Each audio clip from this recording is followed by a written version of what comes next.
Når man var 9 år, så var det lovbefalet, at man meldte sig ind i det, der hed Jugendmehl. Og når man var 12 år, så gik man over i Bund Deutscher Mehl. Det er det, som man kalder for Hitlerjugend. Og det var som sagt lovbefalet. Jeg var nu ikke så glad for det der, for det første skulle vi gå i uniform.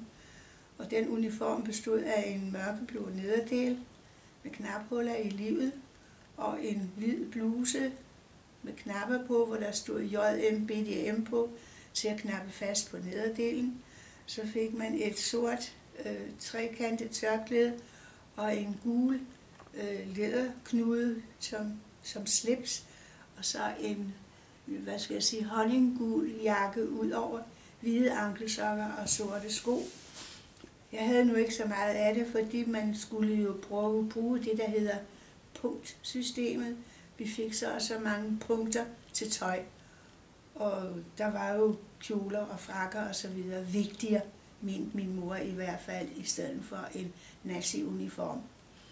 Vi skulle i skoven og plukke brændenælder eller brombærblade, som skulle bruges til te og suppe og hvad ved jeg.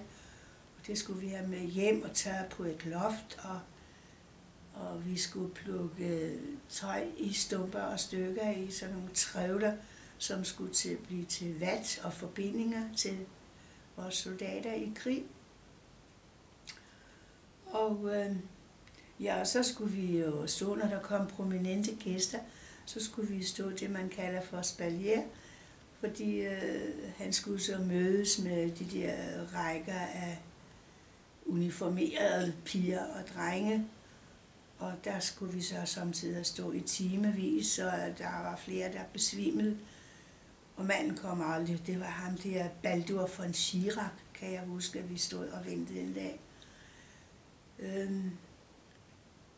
Så det var aldeles overhovedet ikke spor morsomt.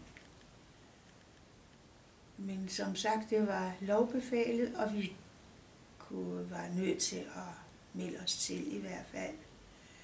I mellemtiden var bombarderinger jo taget til, så skolerne blev lukket. Om vinteren var det jo sådan, der var jo ikke brændsel eller noget. Så gik vi bare i skole om morgenen og afleverede vores opgaver, som vi havde fået dagen i forvejen. Og så fik vi nye opgaver til dagen efter, og så gik vi hjem og ordnede det. Og jeg kan ikke huske, hvor lang tid der gik med det. Men så en dag så var der jo så meget med flyverangreb og bombardementer, så skolerne blev totalt lukket. Så jeg søgte sammen med min klasseveninde optagelse i en skole uden for byen, i en lille landsby, der hed Langhagen. Og det tog evigheder. Vi måtte gå hjem fra klokken 6 om morgenen for at kunne møde klokken 8 i skole. Og skulle med bus og forskellige ting og gå, for alt var efterhånden smadret og bombarderet og lå i ruiner. Vi vidste ikke om, når vi kom hjem, om vores hus stadigvæk stod, fordi der kunne godt være alarm og angreb i mellemtiden. Så det var egentlig en uhyggelig tid. Så lige pludselig en dag, så var det jo selvfølgelig også, jeg havde været sygemeldt et stykke tid, fordi jeg havde fået nyrebækkenbetændelse på grund af alt det her ud af ind af sengen med flyveangreb flere gange om natten. Ingen ruder i vinduerne, når vi kom hjem. Glasskår, der skulle fjernes fra sengen, og i hvert fald havde jeg været sygemeldt og kom så tilbage og var over og hilse på min læreplads. Og blev så kostet hjem. Skynd dig, der kommer et kæmpe angreb. I må hellere se at komme i jeres bunker. Og vi nåede faktisk ikke engang før de første bomber faldt, inden vi kom i bunkeren. Og da vi så kom ud, det tog tid, der lå både blindgænger og smadrede huse, brændende huse, store bombekrater Og hvad ved jeg, indtil vi sådan lige kunne skimte, at vores hus i den ene side var revet ned, og så kunne vi høre kanonskud i det fjerne. Det vil sige, at der var et fornyet angreb, for sirenerne duede jo ikke, der var jo ikke noget elektricitet, så de skød. Så vi måtte hen i en anden bunker, og det brændte faktisk over det hele, og vi kom ind, og der blev lukket, og alle dem, der ikke kom ind, de måtte bare blive udenfor, for husene brændte. Jeg ved ikke, hvad der skete med dem. Det var i hvert fald en rædsom nat. Og da vi så kom ud derfra, så var resten af huset blevet ramt af en ny bombe, så nu var der slet ikke noget tilbage. Så vi tilbragte resten af natten i vores bunker. Og dagen efter var vi jo så selvfølgelig hen og se på ruinen, og det viste sig, at det brændte nedefra. Der var selvfølgelig gået ild i gasledningen. Så det stod og flimrede en halv meter op over murbrokkerne af varmen. Og vi fik mad fra et stort fælleskøkken, og fik også noget smurt mad, noget smørbrød et eller andet sted fra. Og tilbragte resten af dagen og natten igen i bunkeren. Og jeg tror, der gik 2 nætter. Og så var det tilfældigt, vi mødte nogen, vi kendte, som havde været venner med vores nabokone. Og hun spurgte os efter den her nabo, men vidste selvfølgelig ikke, hvor hun var henne. Og så sagde hun, hvad gør I? Og vi fortalte hende så sådan og sådan.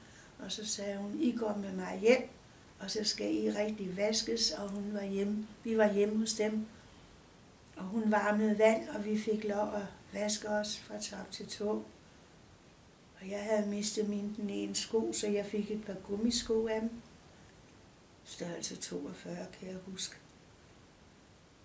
Og så skulle vi sove i deres senge, hvor de selv redte op på gulvet til dem selv. Og det synes jeg var egentlig fantastisk og gjort, at de bare sådan stillede deres seng til vores rådighed. Men vi nød det i hvert fald. Og så dagen efter kom så min far, som var soldat, og han havde så fået det, vi kaldte for bombefri. Og han sagde så med det samme, ud af Hannover, der er ikke noget, det er så smadret, I får ikke nogen steder, hvor I kan bo hen. Det er bare at komme ud af byen så hurtigt som muligt. Og jeg kan huske, der gik ikke nogen tog fra selve hovedbanegården i Hannover. Vi måtte ud til noget, der hed Burgdorf. Og der stod vi i flere timer og ventede på et tog. Og det hele det virker sådan lidt tåget for mig, for jeg havde over 39 i feber på grund af det her nyrepengebetændelse, jeg havde. Langt om længe kom der så et tog, og jeg ved ikke, hvordan min far bare sagde. Han røg ind af et vindue og fik hævet os ind. Og der stod vi så i et tæt sammenpresset tog med masser af mennesker. Og så kom der en kvindelig togbetjent og skulle se billetter, og så sagde hun, hvad der er vejen med barnet?